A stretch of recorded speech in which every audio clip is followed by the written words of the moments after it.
Hey guys, so my name's Carter Davenport, and I am currently enrolled in ECS 210. Today I'm going to be talking to you guys about how the class affected my teaching pedagogy, in relation to the class, and like my understanding of the curriculum and my approach to the curriculum, and how it affects my future teachings.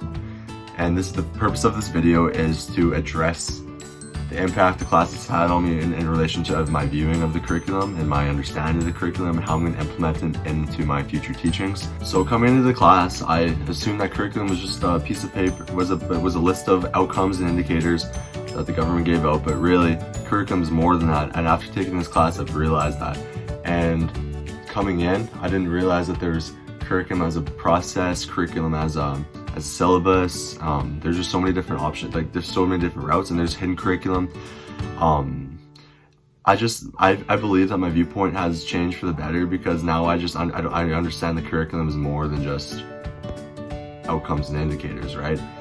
And the biggest thing I can take away from this class is actually hidden curriculum and all these things that and Kumashiro mentioned, common sense, and hidden curriculum is basically just common sense when you look at it.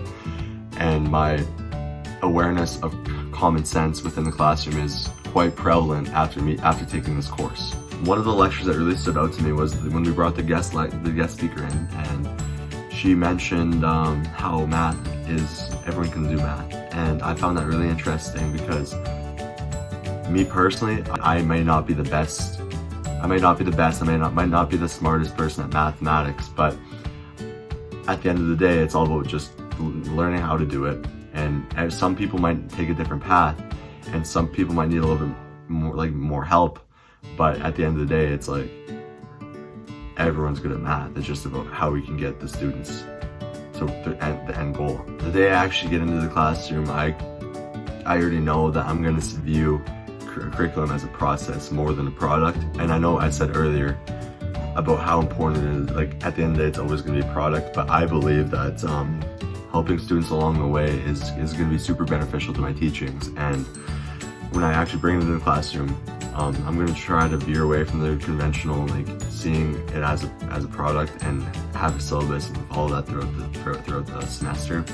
As an educator, I believe that personalization is super key to getting your students to actually be engaged within the classroom.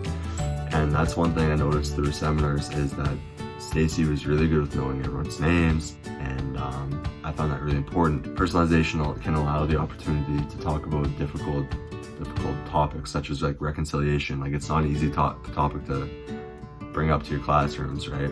If you're teaching a social 9 class and you have to meet certain outcomes, and you bring up residential schools, like that's a tough topic to talk about with high schoolers.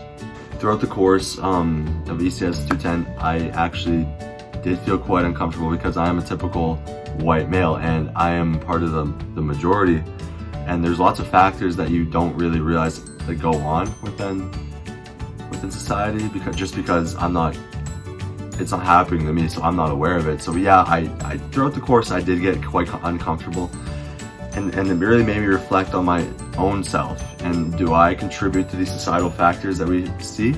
Through assignments I've done throughout this entire semester, not just in ECS 210, but through my KHS 232 dance and rhythmics class, I approach curriculum in the sense of cross-curricular connections, because I look at a phys ed class, right?